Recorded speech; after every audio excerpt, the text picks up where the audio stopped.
Chapter 4. The Search Continues. January 10th, 1998. I sent an inquiry letter to the Superior Court Records Information Center requesting any public information they could offer about my mother. I submitted her name, including her maiden and her newly discovered last name. I also provided her date and place of birth, her mother's and father's name. I gave the city and state where she was last known to be living, along with the information about the 3 children I heard she had. I let them know I was Geneva's daughter, whom she had left in Kansas City when I was 2 years old, and that I was searching for her. I concluded my letter by specifically asking for any birth, marriage, divorce, and death records that were public record. In response to my letter, they sent me a brochure about how to obtain a copy of a Superior Court document, which let me know the various documents that were available, the cost, and an official request form for me to fill out and send back. 2 days later, I returned to one of the online people locator services to look for the name Geneva, since I had no luck with the Social Security number. None of the women named Geneva with her current last name shared my mother's date of birth. Therefore, they sent me a list of 14 women named Geneva who did not share her last name, but who shared her date of birth. They indicated that if my mother had a last name change, then one of the women named Geneva listed on the report could be her. This search did not include phone numbers, and since none of them shared my mother's middle initial, I did not bother to reach out to any of them, since I had already written letters to 4 women named Geneva from a prior search list who actually shared her middle initial. 3 days after that, I received my own birth records from the medical center I was born in. I had ordered them on January 2nd, 1998. The records showed the names of the doctor who had delivered me. They showed my birth weight and height, and the exact time I was born. They even showed my temperature, pulse, blood pressure, weight, how much milk I drank, and even the level of pee and poop in each diaper daily for the entire 5 days I was in the hospital. My birth records also listed my first name as Girl for the first couple of days after I was born. By the 4th day, it listed my name as Grace. I presume I was finally given a name after about 2 or 3 days of my birth. I also noticed the middle name, LaJoy, was present on the discharge paperwork. I had always known that was my middle name. I just felt surprised to see that someone had given it to me at the last minute. Because of my beautiful and unique first and middle name, throughout my search, I always imagined that if my mother ever heard my name, she would immediately know that I was the baby daughter she left so many years ago. I was released from the hospital in excellent health. My birth records showed that my father took me home from the hospital. They also indicated that my mother was a patient in a state hospital at the time of my birth. The full details were unclear. The discharge paperwork that was supposed to be signed by my mother was signed by my father. In addition to my father's signature, the discharge papers included my infant left and right footprints and my mother's right index fingerprint. My father's signature served as certification that he compared the Identa brand affixed on me with the identifying information in my record. It also served as certification that he had examined me and determined that he was taking home the right child. After reviewing my birth records, it occurred to me that maybe my mother was unable to take me home because she was in a mental hospital. I presumed that the state hospital referred to in my birth records was actually a mental hospital. It also occurred to me this might be the same thing that happened to the 3 babies that she had left in the hospital back in the early 1970s. I presumed that she did not necessarily leave those children in the hospital, but was unable to take them home due to being in a mental hospital at the time of their births, causing the babies to become automatic wards of the state. I was lucky enough to have a father who was able to take me home from the hospital when my mother could not. January 20th, 1998. I learned that one of the digits in the Social Security number I had received from my mother was incorrect, and then I was given the correct number. With the right Social Security number, I searched online again. I still did not locate my mother. But this time, I found a 1997 record for a person named Kevin connected with her Social Security number. The record showed a middle initial, last name, mailing address, phone number, and a birth year of 1975. I called the phone number and learned it was a college dorm. No one by the name of Kevin was living there. I felt like I had hit yet another dead end. I thought it was weird that I was not able to find any trace of my mother with her Social Security number.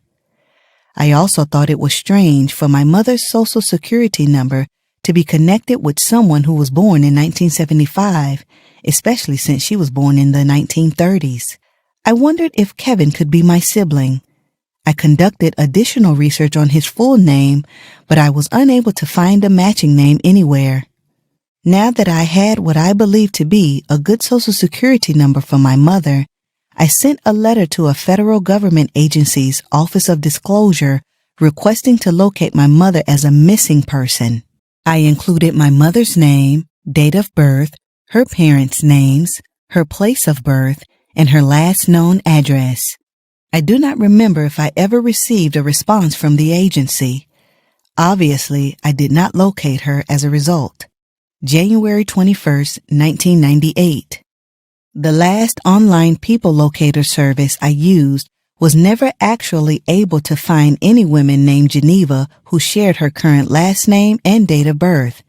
So I requested a report for a list of women named Geneva who shared her current last name with any date of birth and with phone numbers included. I received a list of 4 people with a letter stating that with the number listings they found, there was a high probability that I would locate my mother. I called all 4, but, to my dismay, none of them turned out to be the Geneva I was looking for.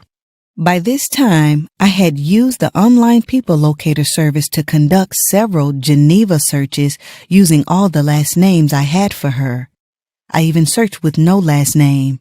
I used it to search for Calvin and for my mother's Social Security number, all with no success. Since I was unable to find my mother using her Social Security number, it increased my suspicion that she was locked away in a mental hospital. I had always heard she was in and out of mental hospitals before she had left our family. She had run away from one of them with Calvin, never to return. After she left, I had heard she had abandoned at least 3 newborn babies in a hospital in another state. So, my thought had always been that she was in a mental hospital somewhere in a different state. April 27, 1998. I searched online business pages. I called and wrote letters to several state and county departments of mental health service agencies asking if they could tell me if my mother was currently, or if she had ever been, a patient in any of their facilities. Many of my phone calls resulted in either, "She is not a patient here," or a referral to other possible mental institutions in the area. Within 3 weeks, I received a written response from 2 of the agencies. A State Department of Human Services informed me in writing that they had no record of my mother being a mental health patient. A County Department of Health and Human Services informed me in writing that, after a meticulous search with a combination of all possible last names, they found that my mother had never been admitted in their psychiatric hospital. The letter also stated they were going to submit my inquiry to another institution so they may search for her, too. I noticed both response letters were from each institution's medical records administrator. May 4th, 1998. I received a copy of my mother's birth certificate from State Department of Health. To my surprise, it was a delayed birth certificate listing my grandmother as my mother's birth mother and my grandmother's husband, who was actually my mother's blood great-uncle, as her birth father. I had always known that my grandmother adopted my mother when she was 2 years old. I also knew she changed my mother's name, her birthplace, and change her birth month, retaining the correct year of birth. As you may have figured out, my mother's adoptive mother was actually my mother's aunt through marriage. A bit perplexing, I know. The birth certificate did not appear to be a normal adoption, which left me wondering just exactly how my grandmother got my mother. My grandmother would often tell me the story of how she adopted my mother. She would recollect, my husband Joe and I went out of town to visit his family. While there, we met his great niece, 2-year-old Jenny. She was living with her mother, Joe's mentally ill niece. She had given birth to 7 children and had lost legal custody of them all except her youngest, Jenny. When I tried to give her advice about how to take care of Jenny, she became aggravated and told me to take her. So I did. Grandmother took Jenny home with her and changed her name to Geneva. Knowing that story, I was surprised to see grandmother listed as birth mother on Geneva's birth certificate.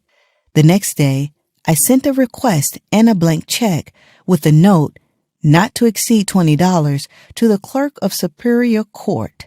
I asked them to search for a possible divorce record for my mother, Geneva, and my father, Jerome, between the years of 1967 and 1975.